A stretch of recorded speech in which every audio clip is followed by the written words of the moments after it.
All right, looks like we are live. Hello and welcome to another session of Looking for Work. My name's Wesley. I'm filling in for Mike Roberts today. I will be here to attempt to answer any questions that you have about the job search. So anyone who is looking for a role, looking to switch careers, or just to upgrade their position, you're more than welcome to drop some questions into chat. You're welcome to email me. My email should be on the screen there for you, wes@cccareers.org. Let me know what questions you have. Let me know how I can be helpful. We'll be hanging out for a few minutes here. We'll give folks a chance to jump in, get some questions going, and join the fun. So let me know. Let me know what questions you have. Pulling up my screens here, making sure I have everything in front of me. Like I said, you are more than welcome to throw any questions you have my way. Throw them in the chat box if you're joining from LinkedIn or another platform, or feel free to email them as well. Like I said, I'm filling in for Mike Roberts today. We both are here on behalf of CC Careers. Definitely check out the website. We are an apprenticeship program looking to get folks jobs in tech here in San Diego and elsewhere in the country. So definitely big fans of that journey, people who are looking to make the switch, people who are looking to join tech, get started in software development, QA, data engineering, all those fun spaces. Happy to give any advice that I can, happy to answer any questions that you have.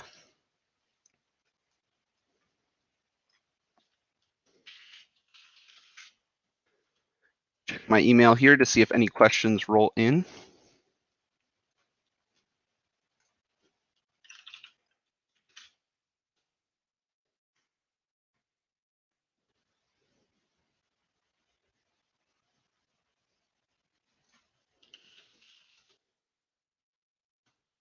So for those of you who haven't been with us before or are maybe new to the job search, I think I can start rattling off some of the common advice that we give in these sessions. Always good to start with the basics. And I think the two biggest things that you'll hear Mike and I constantly preaching in these sessions is passion projects and networking. So we firmly believe and have seen the results of those efforts. We believe in those efforts to kind of reach out and be improving your skills and meeting new folks in the industry. So between those two things, there's not a lot else that you can be doing in terms of major efforts to help you in your job search. And the reason is, we found, or we find with our students and folks in our network, that the two common ways that people are getting jobs is by reaching out directly to people that they know or have met at meetups and having that direct contact within a company.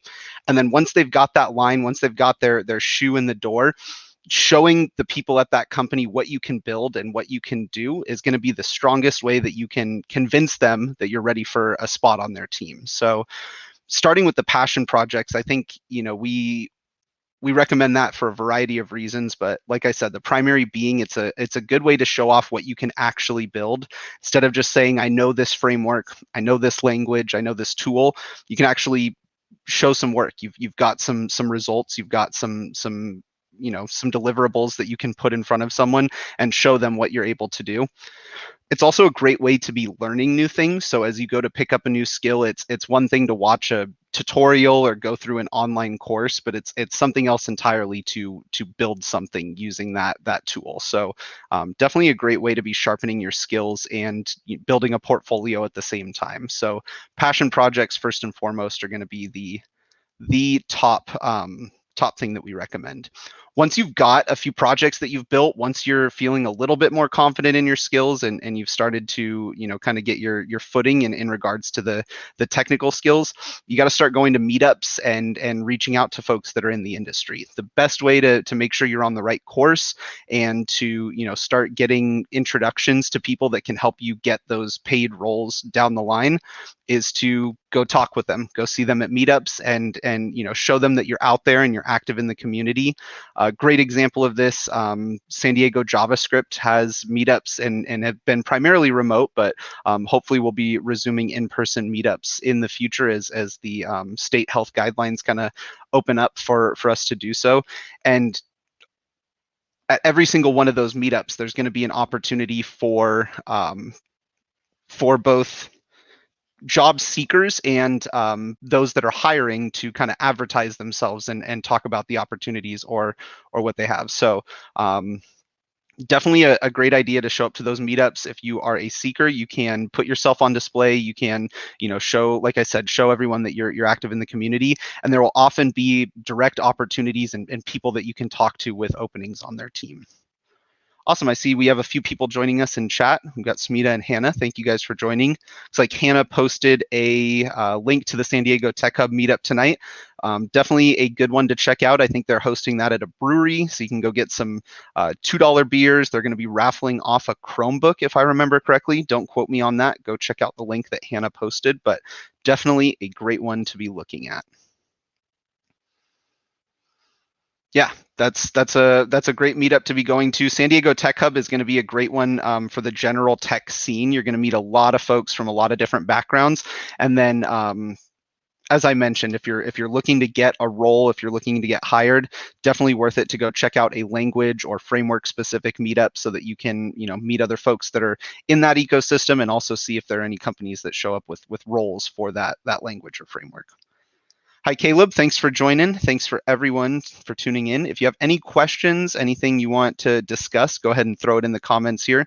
Happy to chat about any questions that you have, any bits of advice that I may offer. So please, if you have any requests, throw it in the chat there.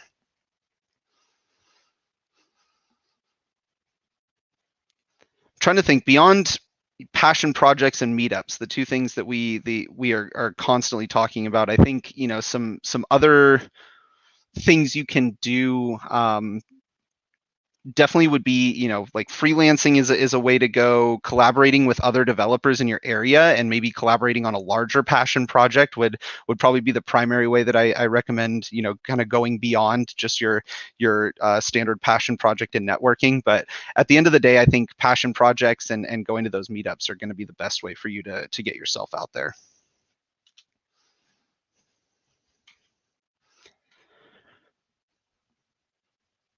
Awesome. I know it usually comes up, so I'll go ahead and preemptively answer this question. We are looking forward to getting our rolling cohort started. So as Mike mentioned on this session last week, we are looking to transition soon to a rolling cohort for our CC Careers Apprenticeship Program. So definitely looking forward to getting that started. And for those of you that are interested, we're working on getting those landing pages stood up as well. Awesome. It looks like I have a question coming in from email here. Looks like someone is asking, they are close to obtaining an associate's in computer information sciences. Congratulations there. But they don't have any real IT experience other than the courses that they've taken. So that's very common. So what should I focus on? How should I focus on a specific language? How do I obtain an entry-level job or apprenticeship internship? It seems like every job requires at least a year of experience. Great question. Thank you for sending that over. What I'd say, so let's start with the first one, is what should I focus on, or how should I focus on a specific language? And there's two pieces of follow-up that I guess I'd have there. The first is, what do you enjoy? And the second is, what have you been learning in your classes? So the first one that I ask is what do you enjoy? What language do you enjoy using right now? And I think that's an important question because it's going to whether or not you like something is going to be a big factor, a big determining factor in whether or not you stick with it. So I think it's very important in the beginning to have a solid language, choice between Python, JavaScript, C++, C#, one of the major ones, one of the common ones that you hear about a lot, picking one of those, but then picking the one that you find yourself enjoying and running with it.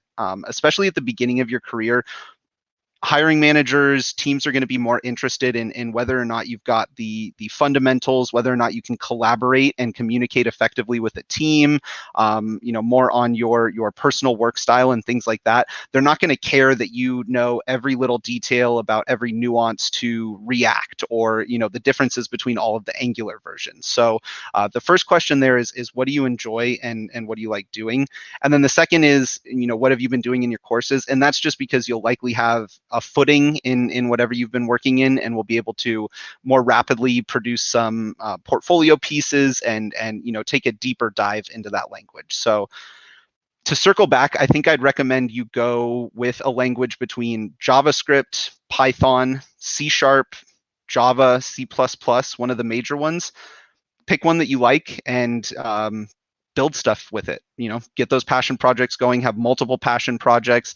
There's once you have started really understanding the fundamentals, there's opportunities for you to identify different areas of programming that you'd like to go into, between web development or strictly back-end development, or QA and DevOps automation and things like that. So once you find what you like in terms of the specific role you're going to go for, then you can start digging into frameworks, individual technologies, and tools that'll help you accomplish that role. So good question, broad answer there, but let's dig into the rest of it. So how do I obtain an entry-level job or apprenticeship internship? It seems like every job requires at least a year of experience.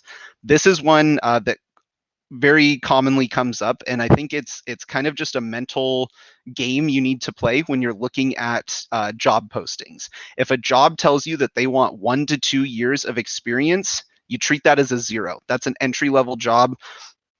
As long as you have a good amount of the skills, I'd say half of the skills that are required on the job posting, and you can speak to the rest of it and are able to talk through it, that 1 to 2 year requirement is soft. It's not a firm requirement, and I would treat that as a 0. So that would be my recommendation for apprenticeships and internships. Again, it's going to come back to what can you build? Can you show that you have a passion for the technologies and the languages that you're working in, and do you have work samples? Can you show that you're able to build things in those languages and technologies? So let me know if you have any follow-up. I know I've been talking for a little bit there on those different questions, but I definitely think picking a broad language, sticking with it, making sure you have the fundamentals under your belt, you understand the different variable and data types, you understand control flow, you can maybe start looking at object-oriented programming and some of those broader concepts. Once you get through that, you can start picking the specific type of coding you'd like to do and start taking a deeper dive. Thank you for the question. Let me know if there's any follow-up there. If anybody else has questions, please feel free to throw them in the comment box. They'll come over on my side, and I will attempt to answer them as best as I can.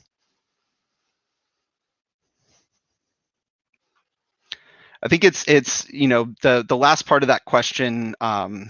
Seems like every job requires at least a year of experience. You definitely want to be mentally just jumping that hurdle and not worrying about it. I'd say jobs that are 3 to 5 years of experience, if you've got 1 to 2 years, you can be applying for that. So sometimes those job postings are, or I'd say commonly those job postings are not written by the same people that are going to be doing the hiring for that role. So you just want to do your best to put your best foot forward and take them as guidelines, but not as strict requirements. All right, we've got another question here. What resources do you recommend for beginners? That's a good question. It definitely depends. I would say start with Free Code Camp. They've got a wide variety of topic coverage and language coverage. So they're a great place to kind of jump around, see what's out there, and get some different things going. Beyond that, some of the paid resources can be pretty solid. I think Team Treehouse has a very good video library, and they break things into bite-sized pieces with quizzes and different content types mixed in. So it's difficult to say what specifically you should be looking at. I think Hack the Box is a good one if you're going into the cybersecurity side. Google has a lot of great cloud training, so kind of depends on where you're going, but lots of resources out there, and it's definitely an area where you can get overwhelmed in the content, the videos, all the articles, all that kind of stuff. So at the end of the day, just make sure you're circling back to those passion projects and that coding time, making sure you're getting hands on the keyboard and getting reps in, because that's ultimately going to be the biggest deciding factor. Awesome. Brandon is asking a question about confidence during interviews. I definitely agree. Confidence is very important. Sometimes you got to fake it till you make it. So whatever helps you get there, whether that's mock interviews, doing practice interviews with online resources. There are plenty of websites where you can jump on and go through a mock interview with a stranger from around the world. Whatever that process is or whatever you need to do. Like I said, sometimes you got to fake it till you make it, but definitely important there. But in my opinion, I think having some solid projects, some solid work samples, and knowing the folks that you're interviewing with, circling back to those meetups and doing that networking, that's where the real confidence comes from, in my opinion. So that's what I'd recommend doing. Go to meetups. Great questions. Thank you for sending those through. Keep the questions coming. Definitely happy to answer in any way that I can. Appreciate you all for bearing with me. I know you're used to Mike Roberts being around here. Definitely trying to do my best to fill in his absence. Looks like we have a follow-up question here. Save for the San Diego Tech Hub and SDJS, are there other places where aspiring developers can go to network with people in the industry? Great question. So at that point, if you're going to your region's like broad tech meetup, like San Diego Tech Hub, I would look for a language specific meetup, so San Diego JS, and then I think we're a little bit spoiled here in San Diego because we have solid meetup groups like that are very active and have a lot of branches. San Diego JS has a React group and an Angular group and so on and so forth. So I think that that would be the next step, is maybe to look for a framework specific one. And then outside of those, if you're plugged into the tech community and then your ecosystem for your stack, I would look for maybe a soft skills meetup or a group that helps you develop maybe on the business side of things or on the communication side of things, if you're not the most confident public speaker or things like that. So broad recommendation. I don't have any specific groups to give you, but that's probably where my mind would go next, is looking to round out that skill set with another meetup that's maybe in an area that I'm weaker in. So moving beyond just the tech side of things. I think that can be overlooked sometimes by younger, or I should say newer developers, folks that are breaking into the industry. There's a big focus on needing to know this language, needing to know this framework, that you can forget about the fact that employers are very interested in your ability to collaborate, work as a group. How can you communicate? How effectively do you give and receive feedback? Those are all super important things that are harder to quantify and harder for you to produce work samples on. So I think another meetup, Toastmasters, is a course or a group that helps folks develop their personal communication skills that we recommend. So there's plenty of things like that I might push you towards next. But if you're plugged into your region's tech group and your Stacks meetup group, I think you're in good shape at that point, if that makes sense. So look to round it out. Great question. Know if there's any fault that. If anybody else has opinions, I would love to hear them as well. I'm not going to pretend like my answer is the right answer by any means. It's just my opinion on the subject. So definitely interested to hear what else you all think. Questions too, please feel free to shoot them over email or send them in the comment box here.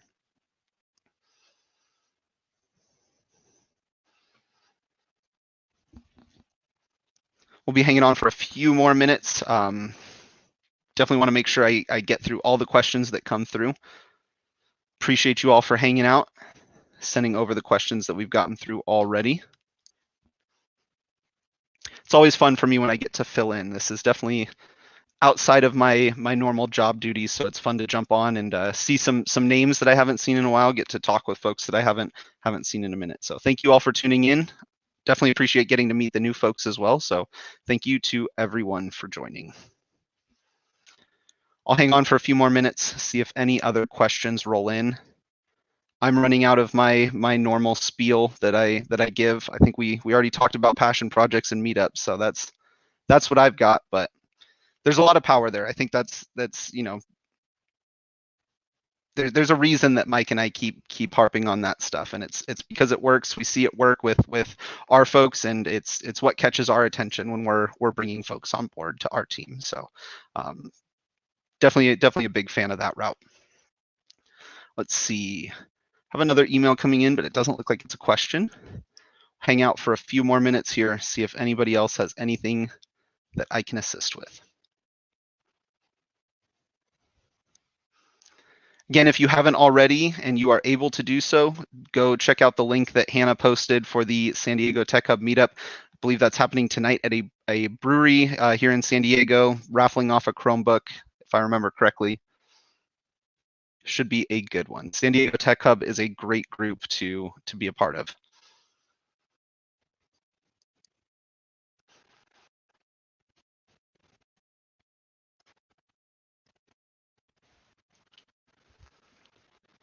Let's see, make sure I'm not missing any questions.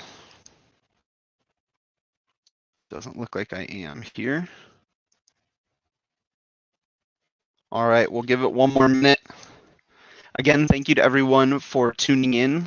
Look out for an announcement coming hopefully soon about our rolling cohort start date for those of you that are interested in that.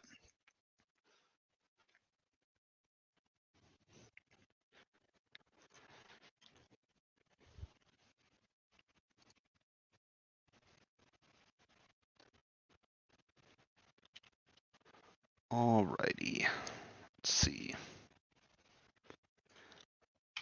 Let me know if there's any last minute questions. Otherwise, we will be shutting down here in just a moment.